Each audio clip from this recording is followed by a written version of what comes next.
but we should know if there's anything legislatively required in order to do that in the best way before we approve the bill. Is the question of scrutineering in long-term care facilities, because as much as we've talked a bit about how to staff it, there's still the question of having scrutineers come in. So those are my initial thoughts. I see the speaker is anxious to get on with the orders of the day, and I thank you very much for his grace in allowing me to conclude. Thank you very much. I want to thank the honourable member for Elmwood-Transcona for cutting it short, but he will have another 6 minutes coming to him when we return, and he can start and continue and finish his argument. Right now, we'll go to statements by members. Déclaration de député, the honourable member for Saanich Gulf Islands. Thank you, Mr. Speaker, and happy International Women's Day to all of us in the House of Commons. We have now made history as of October 2020. There are 100 women to celebrate in our Parliament across all party lines. I want to celebrate today the Daughters of the Vote. It was only 4 years ago that Daughters of the Vote first occupied the Centre Block Chamber in person. They're in Ottawa virtually now. And let's celebrate across party lines the honourable member for Nunavut, who was a Daughter of the Vote just 4 years ago and now sits in that place and does this chamber such honour. I want to celebrate our colleague, the first woman Minister for Finance, celebrating a Minister for Finance, at long last, a woman. And now we also celebrate some former colleagues. I want to celebrate my friend, the Honourable Pat Carney, who served as a cabinet minister, who negotiated the first Atlantic Accord, negotiated the first free trade agreement, and is now one of my constituents. Thank you all. Let's hold each other up and give Daughters of the Vote a future to look forward to with more women in the House. The honourable member for Halifax West. Hear, hear. Mr. Speaker, it gives me great pride to offer congratulations to Nova Scotia's new Premier, the MLA for Timberley Prospect, Ian Rankin.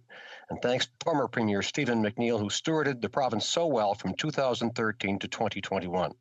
Premier Rankin and his new cabinet were sworn in on February 23rd by Lieutenant Governor Arthur J. LeBlanc.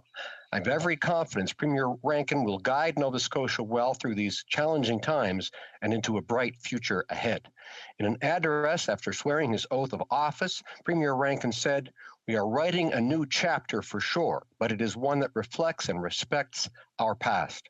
During his first full day as Nova Scotia's 29th Premier, he announced a brand new initiative as part of the province's commitment to climate change action, supporting jobs, and a renewable future. Best wishes to Premier Rankin and his team. I know they'll do Nova Scotia proud. The honourable member for Bellechasse-les-Etchemins-Lévis. National Engineering Month across the country. It's an opportunity for young Canadians to learn about the exciting, fun, and rewarding world of careers in engineering. Gradué de l'Université de Sherbrooke, je suis fier. Graduate of the University of Sherbrooke, I'm proud of my years in engineering. Before falling into politics, I would like to thank Engineers Canada for the title of Fellow granted to me. With immense natural resources and a country that always needs to be built up, Canada is a land of exceptional opportunity for engineers, both men and women. I would like to especially thank women who have chosen the profession of engineer. Through their accomplishments and their determination, these women are building a better and more equal Canada. Opportunity to showcase the achievements of women and men in engineering, to share their successes and accomplishments. Oui, célébrons le mois national. Let us all celebrate National Engineering Month. I just want to remind all the members, j'aimerais rappeler aux députés. I would like to remind members that it's better if they use their headset. The sound is much better. And for the translators as well, it's much easier for them, as well as everybody else online and in the house. That way they can hear you better, because we all want to hear what you have to say. So, for the remaining members, this is just a little reminder for you. Brampton South. Mr. Speaker, happy International Women's Day. Today we celebrate the contribution of all women, especially entrepreneurs and leaders within our communities. In my riding of Brampton South, I would like to thank women driving the feminist recovery, small business owners like Mary from Christina Strotina and Dupinder from Freshie, Parveen Rashid, Swati Tucker, Balbir Mali, Maninder and Mandeep for doing charity work in Brampton, Melanie Campbell from Startup Hill, and many more. Women like Susie Godfrey from Downtown Business Association helped Brampton business throughout the pandemic. Today we celebrated women like them. But Mr. Speaker, we must continue to dismantle the barriers for women and work together. Initiatives like GBA+, pay equity, women's entrepreneur strategy will encourage the economic participation of women in the workforce. Together, we can uplift women within our communities and further Canada's journey towards gender equality. Thank you, Mr. Speaker. The Honourable Member for Salaberry-sur-Roi. Mr. Speaker, I'd like to take the opportunity offered by International Women's Day to thank our staff in caring professions, to remind this self-identified feminist Prime Minister that 82% of them are women. When he refuses to increase health transfers during a public health crisis, it's not just Quebec and the provinces he's failing to support. It's not François Legault that he is saying no to. It's every nurse who has made immense sacrifices for a year to shore up our system. It's denying them the financial means to get more support to allow them to finally breathe for a moment. It's denying our nursing home workers the means to have working conditions that match their dedication. It's treating doctors and every other health professional who saves lives on the front lines as less than a priority. And so today, in the context of the worst pandemic of our century, I invite the Prime Minister to think of those women and to finally increase health transfers. The Honourable Member for Bourassa. Mr. Speaker, International Women's Day celebrates this year the theme of Choose to Challenge, and it gives me the opportunity to award for the fourth year 8 exceptional women the medal for the member for Bourassa to highlight the immense work accomplished by these women before and during the pandemic. Thank you to Honourable Senator Meji, the Minister of Women and Gender Equality, as well as elected officials in Bourassa for their participation. I'm proud to highlight Masseline Alexandre Auguste, Jamal Awada, Leonarda Bonadonna, Stéphanie Germain, Ariane Hopkins, Maude Royal, Linda Terrien, and Nancy Wiseman. Dear colleagues, please join me in congratulating these exceptional women. Thank you, Mr. Speaker. The Honourable Member for Saskatoon West. Mr. Speaker, at the end of February, I was able to host an online town hall in my riding of Saskatoon West on the issue of affordable housing. The town hall was attended by our Shadow Minister for Housing, along with a panel of local experts and a good number of constituents from all backgrounds. Through my previous work as a home builder and my involvement of myself and my wife with the Bridge on 20th Fellowship Center for 20 years, giving a hand up to those who need it is something that I take seriously. Helping everyone get an adequate roof over their head is a critical first step in addressing other challenges like drug addiction. Unfortunately, the Liberal Rapid Housing Initiative, as we learned from the experts and constituents who attended my town hall, falls far short of the real need. Saskatoon was left out of the initial phase of the program entirely, forcing individual projects to compete and undercut each other for the remaining money with requests nearly 10 times the available funding. Mr. Speaker, I will continue to listen to my constituents and fight for the affordable housing that Saskatoon needs. I only hope the Liberal government heeds this call. The Honourable Member for Charlottetown. Mr. Speaker, today on International Women's Day, we celebrate the accomplishments and leadership of women in Canada and around the world, and recommit ourselves to moving forward to a future in which everyone has an equal chance to succeed. We know that when we invest in women's and equality-seeking organizations, we are helping to build a stronger and fairer Canada. Recently, I announced almost $1 million in combined funding for 2 organizations in the Great Riding of Charlottetown, the PEI Coalition for Women in Government, and the Women's Network. This funding will help these organizations to continue to advance gender equality, which lifts up all islanders. Congratulations and thank you to Sweta Debu and Gillian Kilfoyle for their leadership. Since 2015, our government has invested over $4 million in PEI to empower a strong and vibrant women's movement. As we continue to navigate this pandemic, I'm proud to be part of a government committed to an inclusive recovery that advances gender equality and supports those who need it most. Thank you, Mr. Speaker. The Honourable Member for Toronto Danforth. Happy International Women's Day, Mr. Speaker. You know, our main streets have been hard hit over this pandemic, but women in my community have been at the forefront of standing up for small businesses and for strong, vibrant streets. Most of my local BIAs are led and have women in leadership positions, like Jennifer Lay at the Riverside BIA, Christiane Tétrault at the Leslieville BIA, Tasneem Bandkwala at the Gerard India Bazaar, Dawn Chapman for Gerard Coxwell, Susan Puff for Broadview Danforth, Mary Fragadakis for Greektown BIA, Tracy Kish and Clarraine Denny for the Pape Village BIA.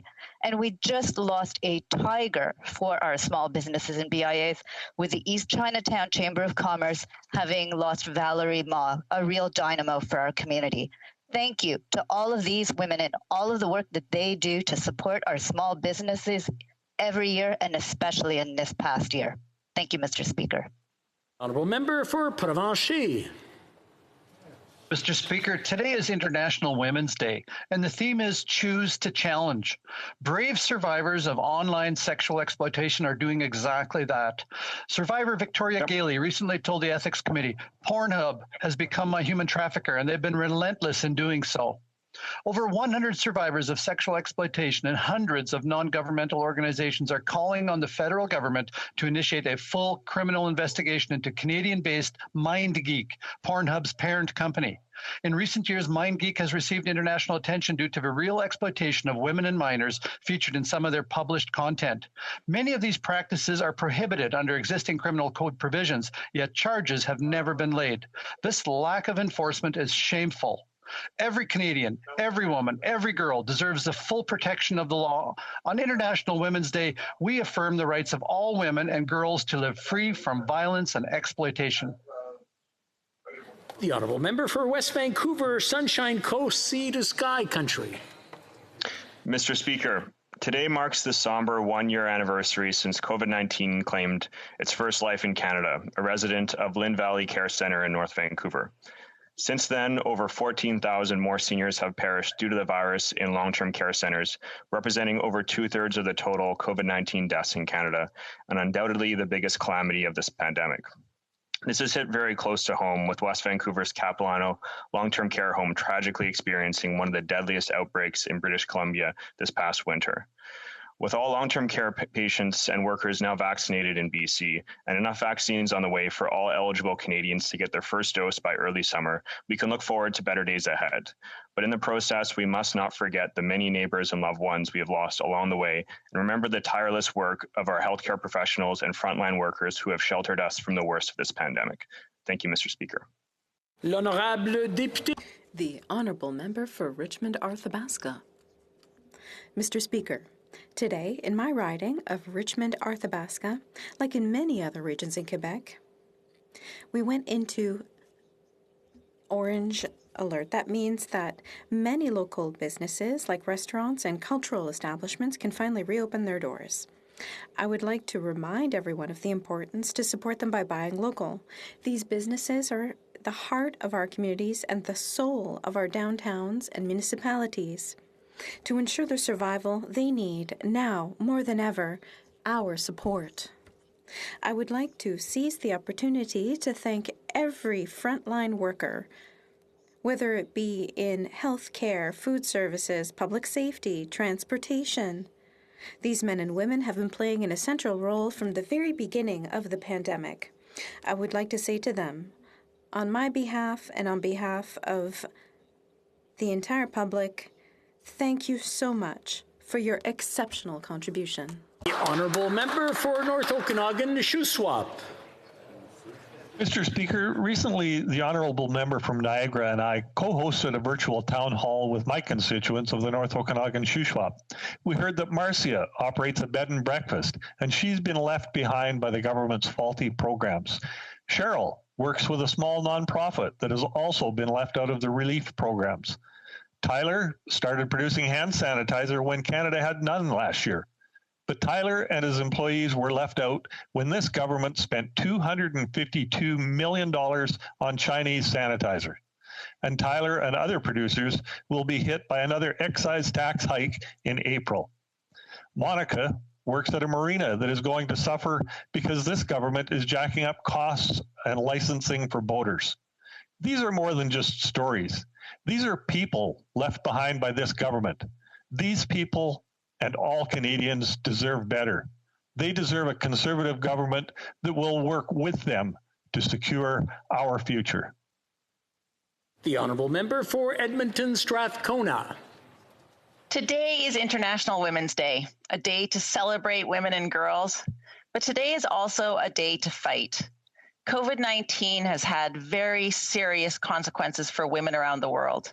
In Alberta, we have not seen women's unemployment rates so high since the 1980s. In Canada, even after 50 years of promises, women still don't have the National Child Care Program recommended by the Royal Commission on the Status of Women. And around the world, girls are leaving school at alarming rates, crippling their future and making them vulnerable to early marriage and sexual violence. As a woman who has fought for equality for women and girls my whole life, both in Canada and around the world, I will celebrate today. As a woman who has benefited from the leadership and strength of those who have come before me, I will celebrate today.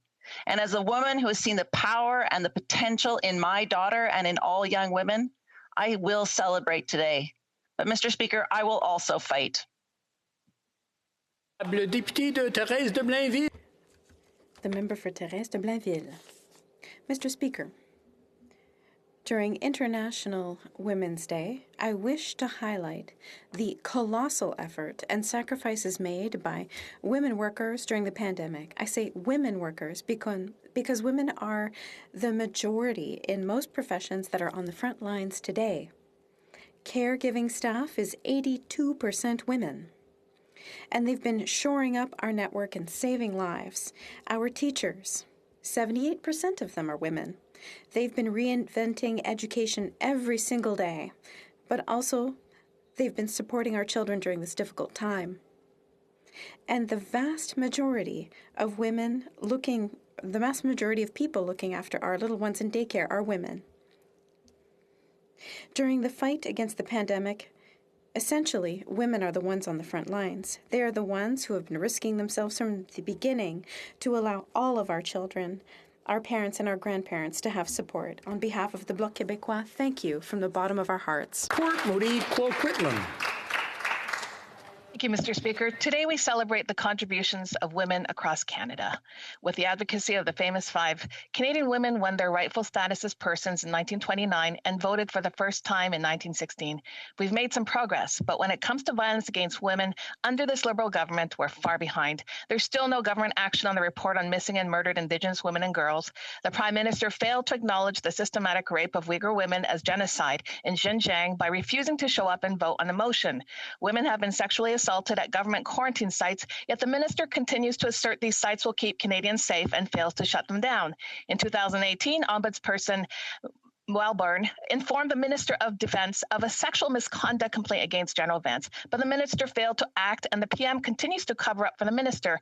On behalf of the traumatized women who have yet to see justice, I would like to ask the Prime Minister, when will he stop gaslighting women and start protecting them?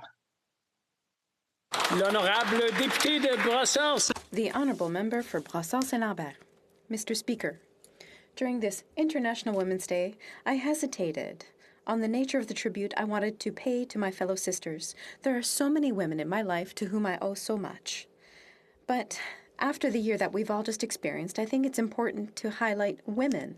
Every woman who, from the very beginning of the pandemic, have taken on the role of caregiver in every aspect of our communities. From mother to doctor, teacher to nurse, support worker to cashier, millions of women took on responsibilities, accepted burdens, and innovated around them.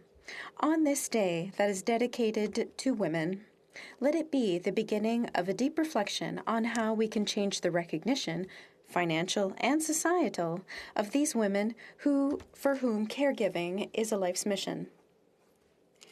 Happy Commonwealth Day. Thank you, Mr. Speaker. Question orale, oral questions. The Honourable Member for Portage-Lisker. Mr. Speaker, when allegations surfaced about General Vance, the Minister of Defence said multiple times that he was shocked to learn about them. Well, we know this isn't true because he'd known for 3 years and he did nothing. It's obvious the minister never intended to act on this misconduct, and instead Liberals actually threatened members of the armed forces in order to keep them quiet. So the question is why? Why was the Minister of Defence more interested in protecting his battle buddy than the men and women of the Canadian Armed Forces? Honourable Minister. Mr. Speaker, I disagree with the member's assertions. I disagree with the testimony that Mr. Waldman provided to the committee, and look forward to setting the record straight when my opportunity comes to speak with the committee. Thank you, Mr. Speaker. The Honourable Member for Portage-Lisker. Mr. Speaker, you're either part of the investigation or you're part of the cover-up. There is no middle ground. This minister chose to turn a blind eye, and he helped cover it up. I believe the Ombudsman, Mr. Speaker, when he said that he tried to show the minister evidence, and the minister said, no, I don't want to see it. Rather than protecting the very men and women he was supposed to be serving, the minister was more concerned with optics and keeping dirty little secrets. Does the Minister of Defence realize he has failed to do his job? He has lost credibility. He has lost trust. Honourable Minister.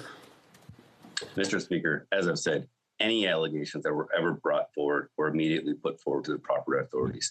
In fact, the very next day after informing me of the concerns, the former ombudsman was contacted by the Privy Council office to begin an investigation. There was no evidence that the ombudsman relayed this to the original complaint, despite repeated follow-ups by senior officials. And as I stated, Mr. Speaker, I look forward for an opportunity to go speak at committee once again. Thank you. The Honourable Member for Portage-Lisker. In November 2017, the Prime Minister said in an interview that when there are questions of sexual misconduct, many times Liberals know but say nothing. Well, it's 2021 and it's still happening. The Liberal Minister of Defence knew. He said nothing. Privy Council members knew. They said nothing. Liberal PMO staff knew, and they apparently said nothing. Today, on International Women's Day, it would be nice if the Prime Minister would stop defending these Liberals who knew about these allegations and said and did nothing. Will he do that, Mr. Speaker? Honourable Minister. Mr. Speaker, as we've stated, we have no tolerance for misconduct. Mr. Speaker, also, no politician should ever be part of any type of investigation. When any time allegations were brought forward, Mr. Speaker, were always provided to the appropriate authorities so that an independent investigation can be conducted, Mr. Speaker. Thank you. The Honourable Member for Louis Saint Laurent. Mr. Speaker, 3 years ago, on the 1st of March 2018, the National Defence Ombudsman met with the Minister, who said that the current commander was the subject of a sexual harassment complaint. The Minister said that he only became aware of it, but he was contradicted by the Ombudsman. The Minister didn't even want to see the evidence. What a lack of courage, and what an abdication of responsibility. Why did the Minister of Defence act in this dishonourable way? Mr. Speaker, I completely disagree with the member's assertions here.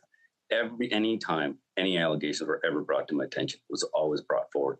No politician should ever be part of an investigation. It should always be done independently. And that's why immediately that these allegations were brought forward to the Privy Council office so that the independent investigation could be conducted.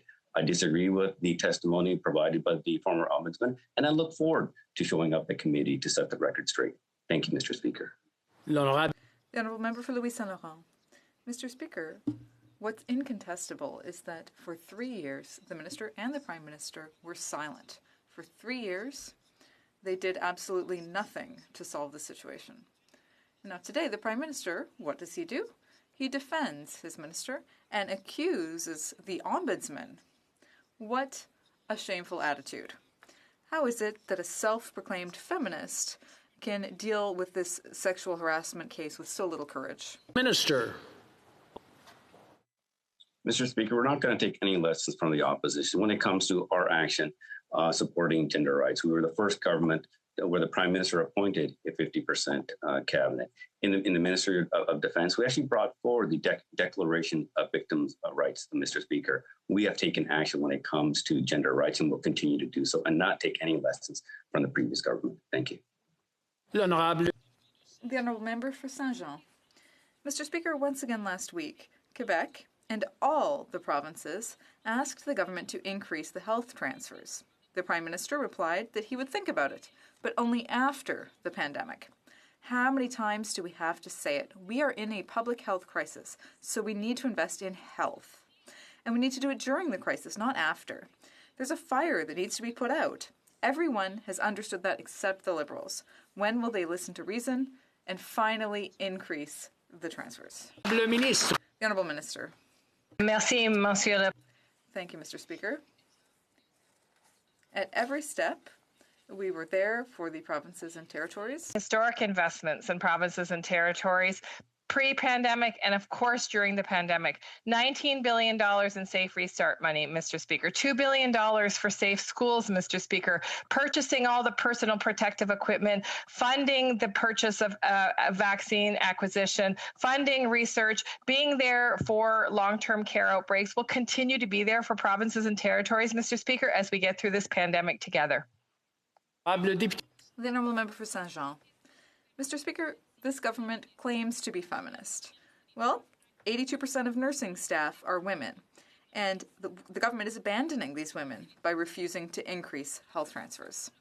Essentially, the government has told them to make do, and now they're telling them to make do in the second wave as well. And as vaccines start coming in, it's the same women who are going to be doing the vaccinations. They're carrying the entire burden on their shoulders. When will the government finally recognize their sacrifices and help them by increasing the health transfers? L'Honorable Ministre. Thank you, Mr. Speaker. As I've said repeatedly, we'll be there for provinces and territories as we have been all along. In fact, when we talk about gender equality today, it's important to remember that not only did we support immediate responses in long-term care, support provinces and territories in the extraordinary expenses they faced as a result of the pandemic, but we also topped up the wages, Mr. Speaker, for provinces and territories' essential workers that are often women. Mr. Speaker, we have been there for provinces and territories before the pandemic, throughout this historic health crisis, and we'll be there as we recover. L'Honorable Député de Burnaby. The Honourable Member for Burnaby South. Merci. Ça prend. Thank you. It takes a lot of courage to file a sexual harassment complaint, but that is exactly what a woman in the Canadian Armed Forces did. That complaint landed in the office of the Minister of National Defence, but he did nothing. What will the Prime Minister do to protect women in the Canadian Armed Forces? The Honourable Minister. Mr. Speaker, we have absolutely no tolerance for misconduct, Mr. Speaker. Our government brought in the Declaration of Victims' Rights.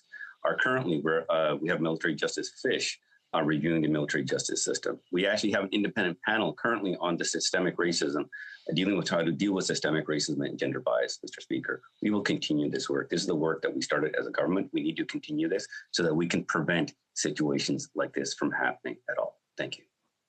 The Honourable Member for Burnaby South. Mr. Speaker, it takes incredible courage to come forward with a complaint about sexual misconduct. And that's exactly what a woman did in the Canadian Forces. And that complaint made it all the way to the desk of the Defense Minister, who did nothing about it. That sends a message to all women in the Canadian Forces that they will not be listened to and that they're not safe. That is wrong. This doesn't stop with the Defense Minister. This goes all the way to the Prime Minister. What will the Prime Minister do to make sure women in the Canadian Forces are safe? Honourable Minister. Mr. Speaker, first of all, I disagree with the member's assertions. Our government has absolutely no tolerance for this type of inappropriate sexual behavior. As I've said, any allegation that was always brought forward were always taken to the appropriate authorities.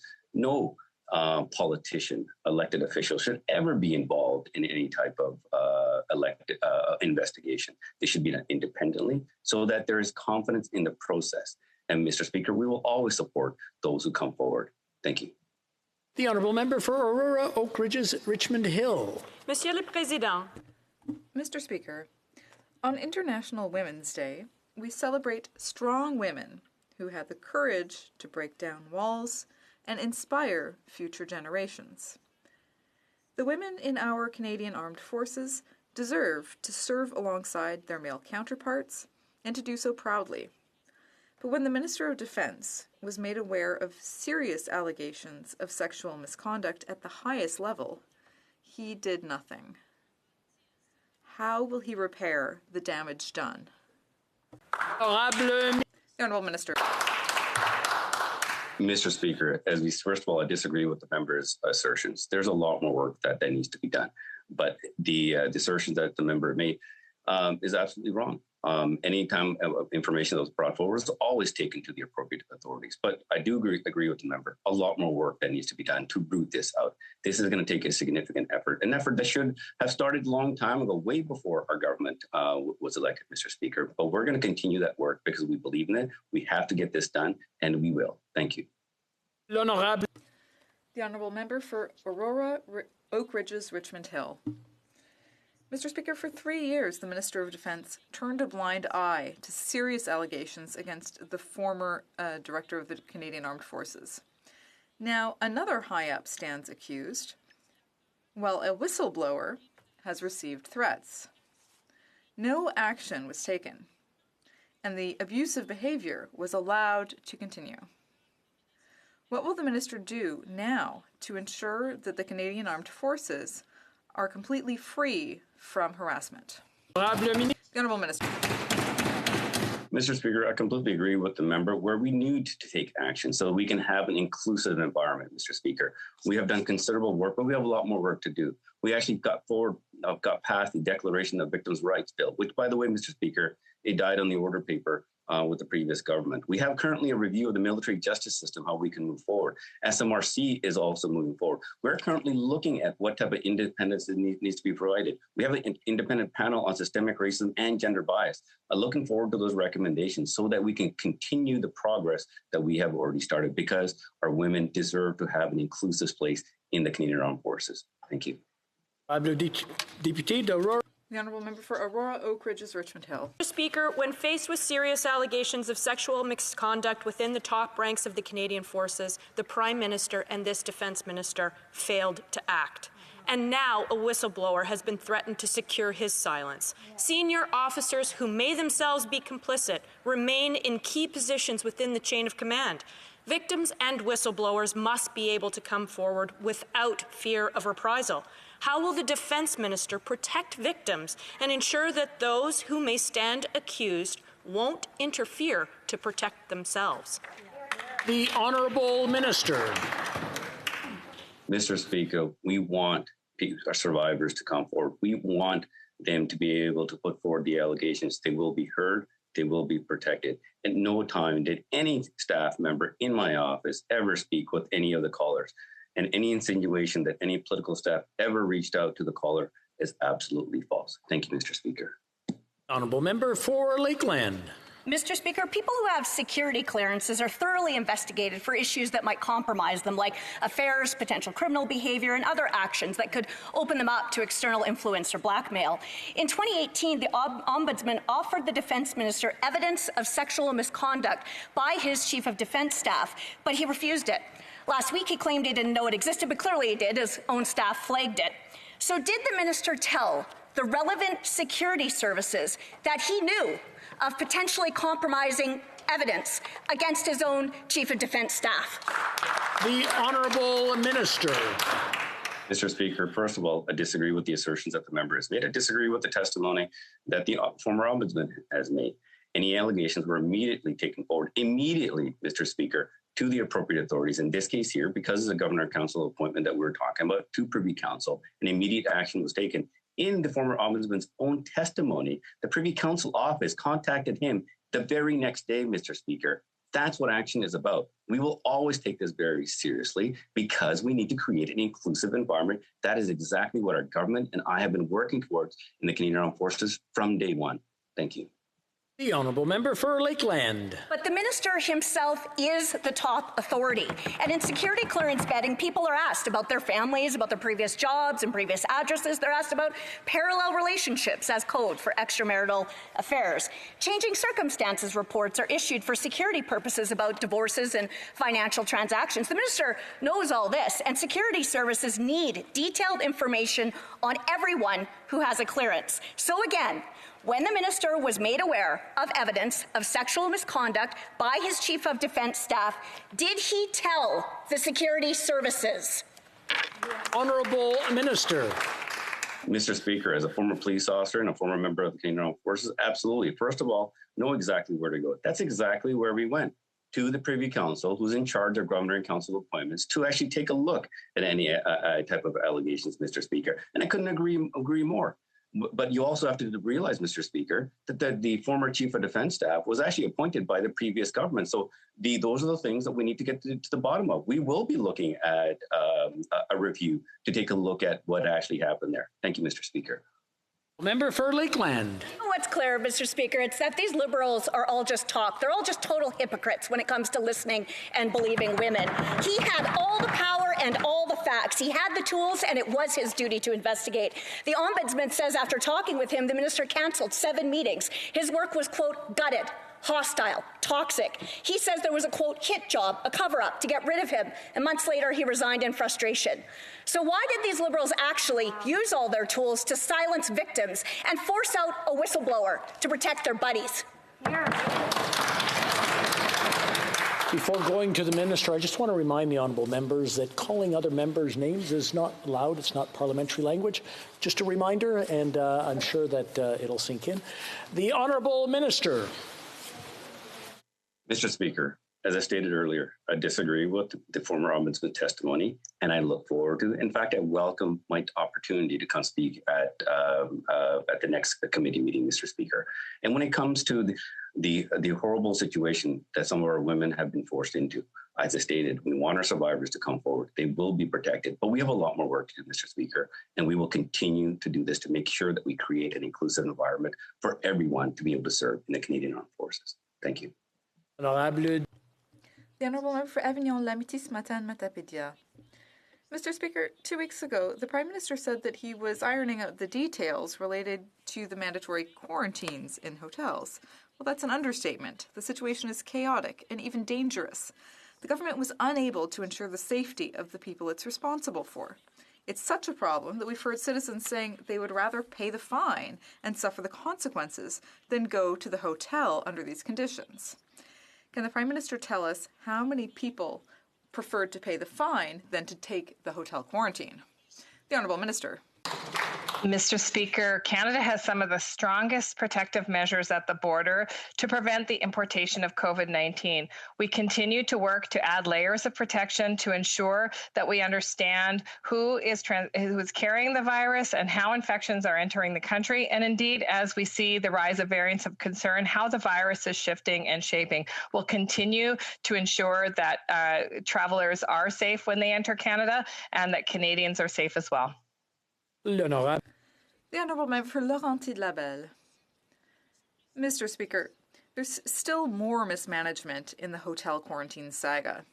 The rules that apply to travelers arriving by air do not apply to those arriving at our land borders.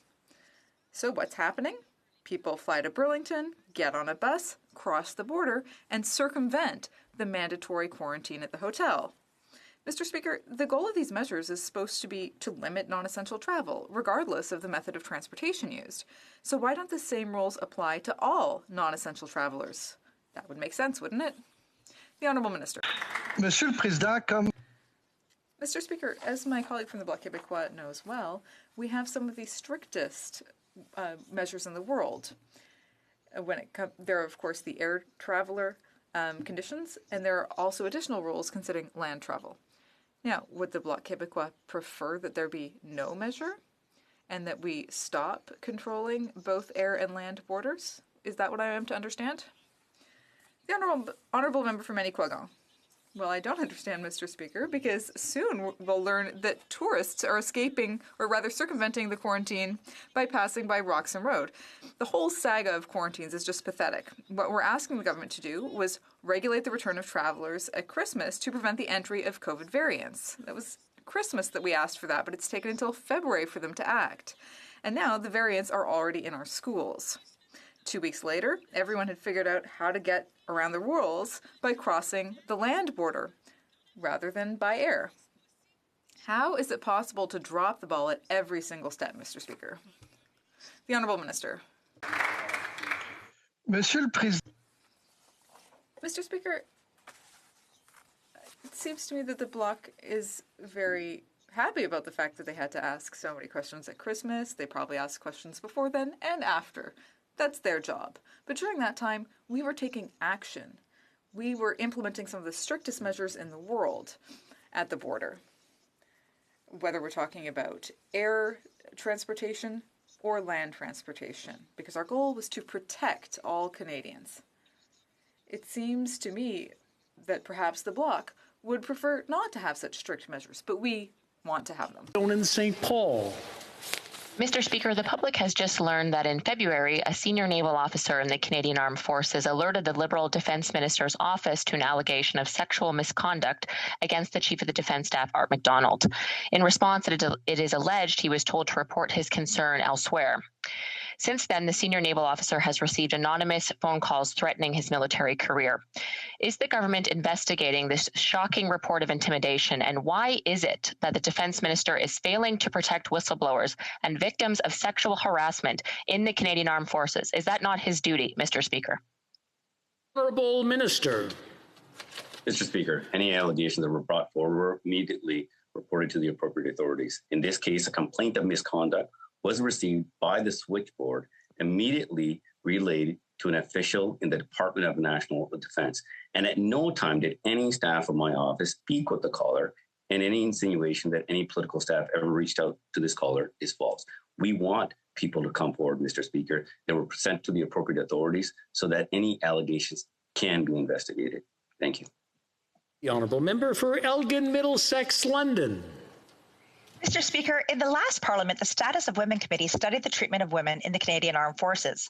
Witnesses said their concerns were ignored and that after reporting sexual misconduct within the Canadian Armed Forces, they faced retaliation from their superiors.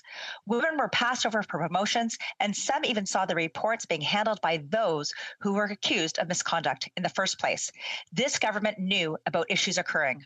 Where was the action, and what has this government done to deal with these concerns? The Honourable Minister. Mr. Speaker, I couldn't agree with the member more. More needs to be done in the Canadian Armed Forces, and that's exactly what our government started doing. More importantly, we actually got the Declaration of Victim Rights Bill passed. And this was very important because it actually died on the order paper with the previous government, Mr. Speaker. We're also currently reviewing the military justice system by actually Justice Fish so that the changes we can look at to be more even responsive. We want to make sure we give survivors the opportunity to come forward so they can be heard, so that allegations can be investigated, Mr. Speaker, and making sure that no retributions could ever come on them as well. Thank you. Honourable Member for Elgin, Middlesex, London. Mr. Speaker, the Status of Women studied in 2019 that the government implemented all 10 recommendations of the 2015 Deschamps Report, an external review of sexual misconduct and harassment in the Canadian Armed Forces. The Chief of Defence Staff responded by launching Operation Honour. But as we've seen, even the top ranks of our military remain plagued by sexual misconduct. How can Operation Honour be effective if the Minister of Defence ignores reports about sexual misconduct at the highest levels of the armed forces? Honourable Minister. Mr. Speaker, first of all, I completely disagree with the member's assertions. As I stated, I look forward to going to committee and I welcome my opportunity to speak there. We take every allegation seriously, Mr. Speaker. There's a lot more work that needs to be done. The great work that has been done by Dr. Preston within the SMRC, where our military justice is being currently reviewed as well. More importantly, we actually have an independent panel made up of former serving members that's going to review the systemic racism, including gender bias. So a lot more work is going to happen. We have a lot more work to do. Everything is currently on the table so that we can actually make these changes, because this is the progress that we have started, and we're not going to stop stop until we have inclusive. Member for London Fanshawe. On International Women's Day, it is important to acknowledge the fact that women who report sexual harassment and violence are often not listened to or taken seriously, making it hard for them to come forward. The Liberal government has proven through recent incidents that they are part of this problem. The Minister of National Defence refused to even hear allegations against a top member of our armed forces, and the Prime Minister's office knew about these allegations and did nothing. How can the Prime Minister expect women to be confident to come forward when they themselves refuse to show leadership? The Honourable Minister.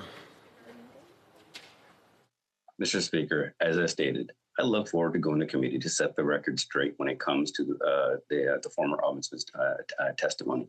We do have a lot more work to do. The progress that has been made with having the Declaration of Victims' Rights Bill, a review of the military justice system. We are looking at other opportunities where we can create greater independence as well. We're going to build up on the work that we have done, Mr. Speaker. A lot more work that needs to be done, a lot more review that needs to be done. We need to make sure that we work harder to create an inclusive environment for all Canadian Armed Forces members, especially women. The Honourable Member for Winnipeg Centre. Mr. Speaker, last Thursday we heard very sad news that another Indigenous woman had been murdered in the city of Winnipeg. She was loved and cherished by her family, community, and friends. I send my love and sympathies. Government inaction is costing the lives of women, girls, 2S LGBTQIA individuals. Her life mattered, and her life was of value. Mr. Speaker, how many more sisters have to be stolen before this government finally implements the 231 calls to justice of the National Inquiry into Murdered and Missing Indigenous Women and Girls? The Honourable Minister. Mr. Speaker, I'd like to thank the member for those comments, and I extend our deepest condolences to the family of the individual that the member had referenced. Our hearts are with the survivors and families of missing and murdered Indigenous women, girls, Two-Spirit, and gender diverse people. In response to the first ever national public inquiry on the ongoing national tragedy, our government is working with all provincial and territorial governments, as well as Indigenous leaders, survivors, families, to develop a national action plan that sets a clear roadmap to ensure that Indigenous women, girls, Two-Spirit, and gender diverse people are safe. Thank you, Mr. Speaker. The Honourable Member for Mississauga, Erin Mills. Mr. Speaker, this International Women's Day comes after a long year of combating COVID. Women have been at the forefront of the pandemic's impact. And as we move forward towards recovery, can the Parliamentary Secretary to the Minister of Women and Gender Equality update this House on how the recent launch of the Feminist Response and Recovery Fund would provide support to essential organizations working at the front lines to ensure the safety and security of women? The Honourable Parliamentary Secretary. Thank you, Mr. Speaker, and I want to thank my colleague for advocacy and hard work on women's issues. Canada's recovery from this pandemic depends on ensuring that Canadian women are working and safe. The $100 million Feminist Recovery and Response Fund will support local, regional, and national efforts to end violence against women and girls, improve their economic security, and to increase their participation in decision-making roles. Our government is investing in women's and equity-seeking organizations because it's one of the best ways to advance gender equality. We have a strong track record of supporting the women's movement, and we're continuing that support when they need it the most. Thank you, Mr. Speaker. The Honourable Member for Calgary Skyview. Mr. Speaker, in 2015, then Chief of the Defence, General Vance, launched Operation Honour with the mandate to address and eliminate sexual misconduct within the military. Now we learned that allegations of sexual misconduct against General Vance were brought to the ministers and Prime Minister's attention in 2018, and they actively chose to ignore it. Mr. Speaker, with today being International Women's Day, why should women place their trust in this Prime Minister when he deliberately ignores sexual misconduct within the military at the highest ranks? Honourable Minister. Mr. Speaker, as I've said, any allegations that were brought to our attention were always taken to the appropriate authorities who have absolutely no tolerance for this type of behavior. No elected official should ever be part of an investigation. In this very case here, after informing the former ombudsman, was contacted by the Privy Council the very next day so that an investigation could begin. There is no evidence that the ombudsman relayed the original information, despite repeated follow-ups by senior officials. Mr. Speaker, we take this very seriously. Our government has taken every steps to making sure that we create a greater opportunity for women. And in the Canadian Armed Forces, we need to create an inclusive environment for all women in the Canadian Armed Forces. Thank you. Member for Calgary Skyview. Mr. Speaker, in 2018, at the Status of Women's Committee, the minister said, quote, "Inappropriate sexual behavior of any kind is completely unacceptable and will not be tolerated in the Canadian Armed Forces," end quote. Now we know that those were just words and nothing more. It is clear that this Prime Minister likes to say he stands up for women, but when it actually comes down to standing up for women, this government frequently and consistently turns their back on women. Mr. Speaker, how many more women need to come forward before this Prime Minister takes sexual misconduct seriously? Honourable Minister. Mr. Speaker, we want all survivors to have the confidence to be able to come forward so they could be heard, so they can be protected, to making sure that their allegations can be investigated, Mr. Speaker. When it comes to actions of our government, Mr. Speaker, we will take no lessons from the previous government. Bill C-77, the Declaration of Victims' Rights, which actually died on the order paper by the previous government, Mr. Speaker, we passed it. Plus, we have SMRC currently right now provides 24/7 support to anyone and on these type of matters anywhere in the world. We will continue this work. We know that we have a lot more work to do, Mr. Speaker, but we will not stop rest until we have a zero tolerance gate. Thank you. The honourable member for Calgary Nose Hill. Today, Pfizer told Parliament that the original contract the Liberals signed with them had no vaccines scheduled to be delivered in Canada until sometime in 2021, even though other countries were receiving them in December of 2020. We also found out that it wasn't until late November and after the issue became a political hot potato that the Liberals went back to Pfizer to renegotiate. It appears the Liberals negotiated a position for Canada that had us at least 2 months behind other countries. Why? Honourable Minister.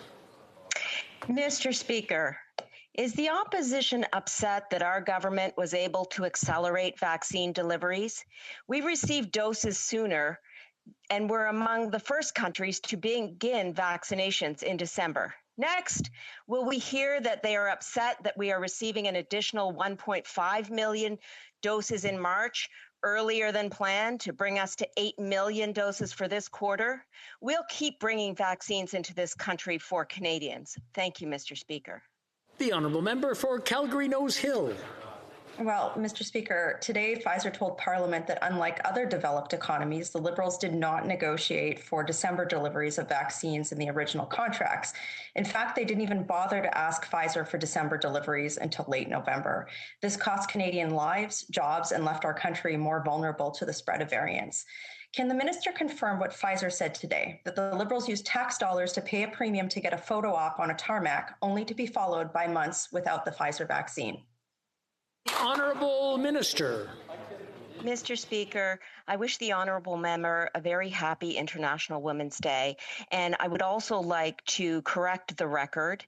In fact, Mr. Speaker, we were able to accelerate vaccine deliveries because of our strong relationship with Pfizer, and indeed it was because of that relationship that they have committed to another 1.5 million doses in March, and additional 3 million doses in Q2 to bring us up to 36.5 million doses for Canadians prior to the end of June, and 117.9 million doses prior to the end of September. Thank you, Mr. Speaker. Honorable Député de Shefford. Monsieur, the honourable member for Shefford.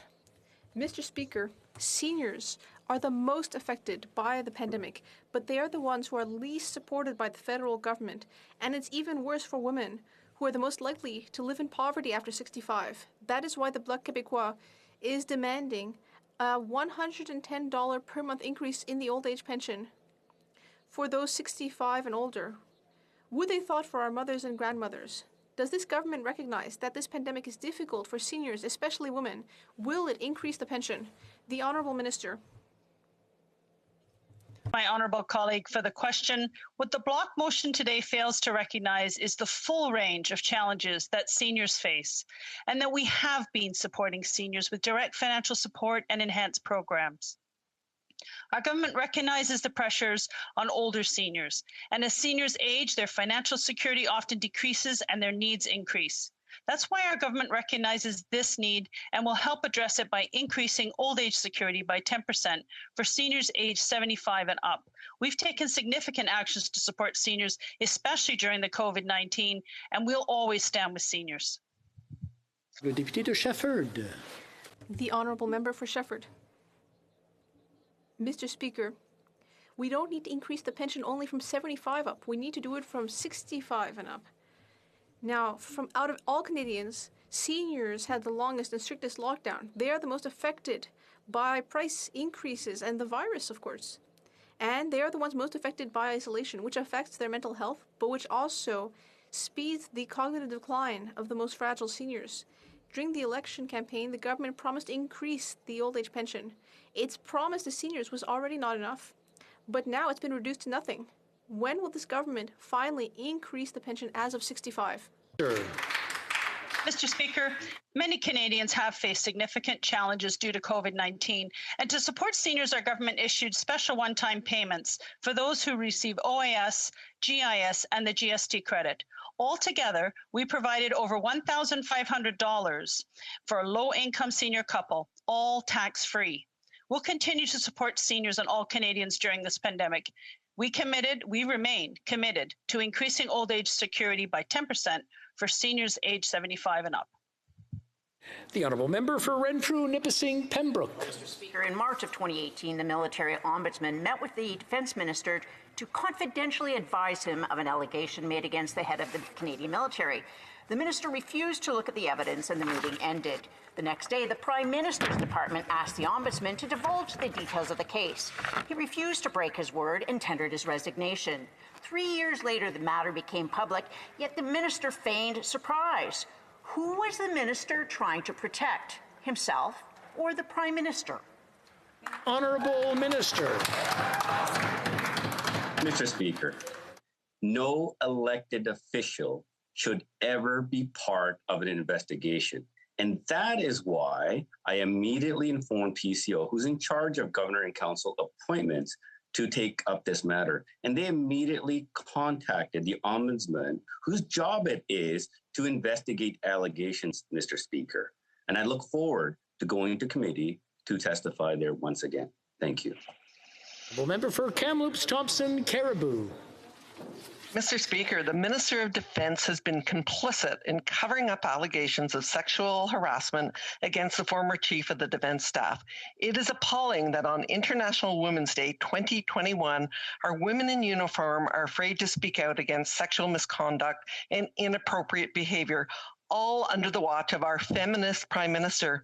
What happened to honor? What happened to ministerial accountability? Will this minister take responsibility and admit to participating in this cover-up? Honourable Minister. Mr. Speaker, as I stated, we have always taken every allegation seriously. No elected official should ever be part of an investigation. That is why immediately it was reported to the appropriate authorities, in this case here, Privy Council Office, who's in charge of Governor and Council appointments, so that they could follow up with the Ombudsman, whose job it is to look at allegations, Mr. Speaker. And that's exactly what it was done. And I look forward to testifying at committee at the earliest opportunity. Thank you. The honourable member for Kelowna Lake Country. Mr. Speaker, on the government's agenda for legislation in Parliament this week, we see their priorities include ensuring they can have an election and ensuring that convicted criminals have it easier. What is missing is the Canada-UK trade deal, ensuring free trade with one of our most important and largest trading partners. The government missed one deadline already, having to sign a temporary agreement. The next deadline is just weeks away. What's the plan? Or will we need to sign a temporary agreement? The Honourable Minister. Mr. Speaker, I want to thank the honourable member for that question. The Canada-UK continuity agreement, trade continuity agreement, very proud of it. We have worked with the United Kingdom so that we can provide that predictability for Canadian exporters and for Canadian businesses. That is what they get right now with the continuity agreement. I'm looking forward to working with my honorable colleague and all members on all sides of the House to make sure that this important agreement gets passed and continue to provide the tariff reduction rates and that continuity that our businesses so need at this time. Thank you. L'honorable député de Châteauguay-Lacolle. The honourable member for Châteauguay-Lacolle. Mr. Speaker, when we asked Canadians to stay home to limit the spread of COVID-19, we recognized that home is not a safe place for everyone. Today, as we celebrate International Women's Day, it's important to recognize that the struggle continues. Can the Parliamentary Secretary for Women and Gender Equality tell us how our government has supported victims and survivors of gender-based violence during COVID-19, specifically in the province of Quebec? The Honourable Parliamentary Secretary. We have taken rapid measures to help women and children fleeing violence by providing up to $100 million to women's shelters and other organizations. In Quebec, we have provided more than $8 million for groups that provide shelters and other supports to women and victims of sexual assault. We have funded more than 200 Quebec organizations, like the Montreal Centre for the Victims of Sexual Assault and L'Auberge Madeleine. We want to end gender-based violence. Thank you, Mr. Speaker. Lambton, Kent, Middlesex. Mr. Speaker, the minister said that international farm workers arriving on flights would be exempt from hotel quarantine until March 15th. But now we're hearing from farmers from the Prairies and the Maritimes that the Liberal government is forcing workers to quarantine in Toronto hotels before proceeding to farms. Left hand, right hand, Mr. Speaker, as the largest number of farm workers are now set to arrive. Will the minister do the right thing and give certainty about getting workers straight to their farms without delay? The Honourable Minister. Mr. Speaker, I want to thank the provinces, territories, and indeed my ministerial colleagues for working so hard to ensure that we can ensure the arrival of temporary foreign workers to do their important work for Canadians in a safe manner. This is an all-hands-on-deck approach where we are making sure that temporary foreign workers have a safe place to quarantine, that they have supports from the provinces, territories, indeed the farmers, and of course the federal government will continue that hard work, Mr. Speaker. Honourable Member for Carlton Trail, Eagle Creek. Mr. Speaker, citizens across Canada, including constituents in my riding, have been writing me to express their horror at the Senate amendments to Bill C-7. Canadians affected with mental illness want hope, not death. Why is this government opening the door for their untimely death rather than providing legal protection and hope? Honourable Minister. Mr. Speaker, I want to thank the honourable member for her question. The Senate reviewed the bill. It did its homework, Mr. Speaker, by proposing very thoughtful amendments to the bill, and we have responded. Mr. Speaker, mental illness is a very serious illness. It is an illness. It needs to be treated as an illness. It was always going to be looked at in the second stage of the bill, Mr. Speaker, and we are going to continue to do that, but this time within the frame of the Senate amendment. Thank you. The Honourable Member for Richmond Centre. Mr. Speaker, today is International Women's Day, a day we should be celebrating the achievements of women across Canada. Instead, we read headlines about women being the victims of sexual assault in government-mandated quarantine facilities.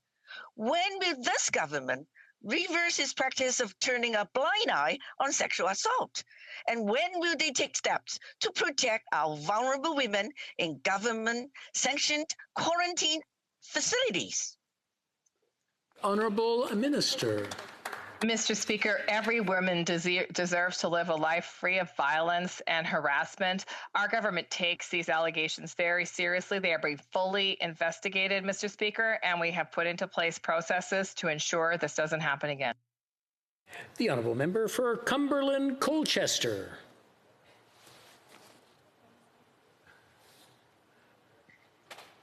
Thank you, Mr. Speaker. Sorry, I couldn't find my mute button. Happy International Women's Day.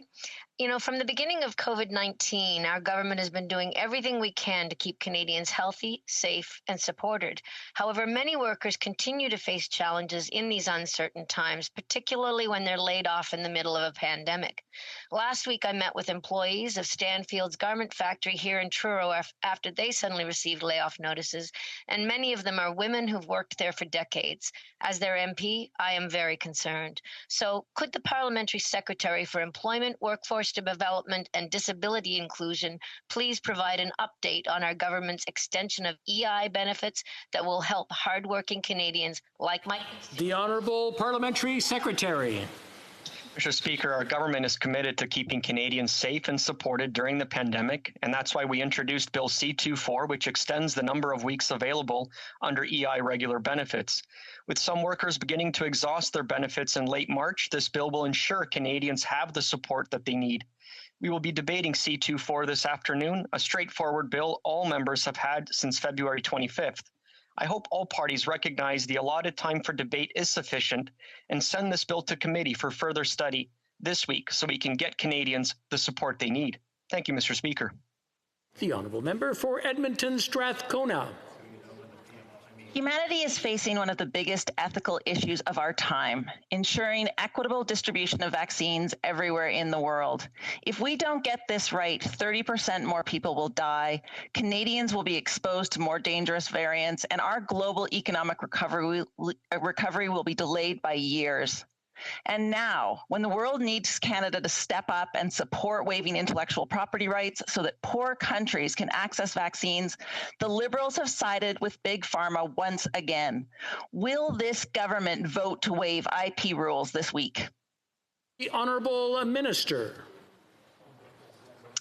Thank you, Mr. Speaker. As the honourable member mentioned, equitable access to vaccines is a top priority for our government. And in fact, I'm really pleased to note that COVAX over the past couple of weeks has delivered millions of vaccines to dozens of countries in the developing world. It is a good news story that vaccines are being distributed right around the world. When it comes to intellectual property, Mr. Speaker, we have been very open to this conversation and have been open to hearing from the proponents of this proposal since the very beginning. Thank you, Mr. Speaker. Honourable member for Saanich Gulf Islands. Thank you, Mr. Speaker. Terrible news. Another Indigenous person has been killed in the course of a wellness check. Another member of the Clayoquot Nation, the same nation to which Chantal Moore belonged when she was killed by the Edmundston, New Brunswick police. The killing over the last weekend in February was on Mears Island, on the traditional territory of the Indigenous people of the Clayoquot Nation.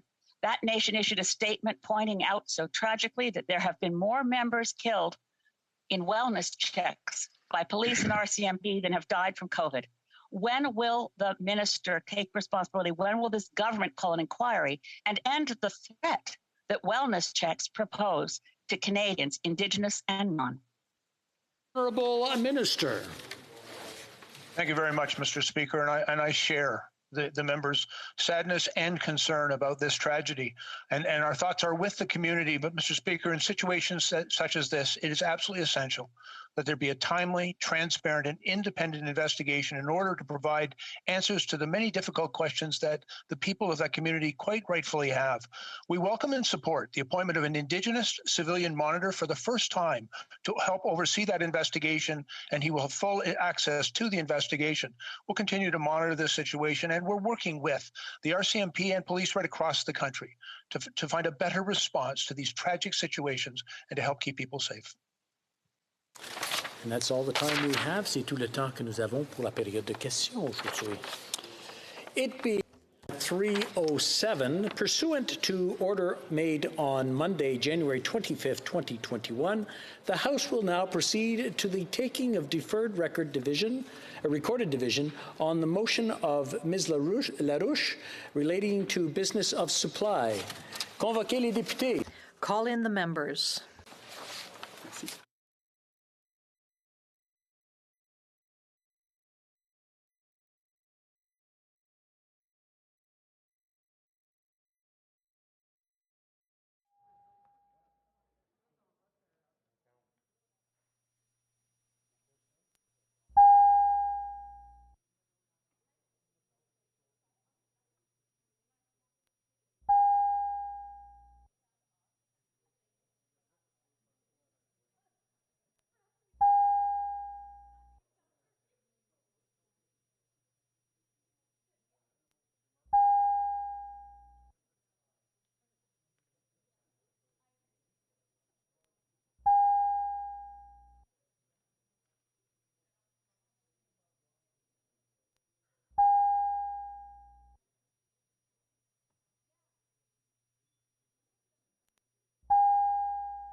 Is it too late?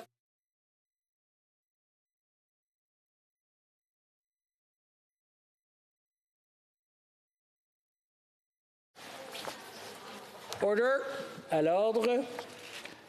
On Thursday, February 25th, 2021, the House leaders of the recognized parties informed me that they were satisfied that the new electronic voting system is ready to be used. Accordingly, I would like to take this opportunity to share some information on the new process for taking of recorded division that members may find useful.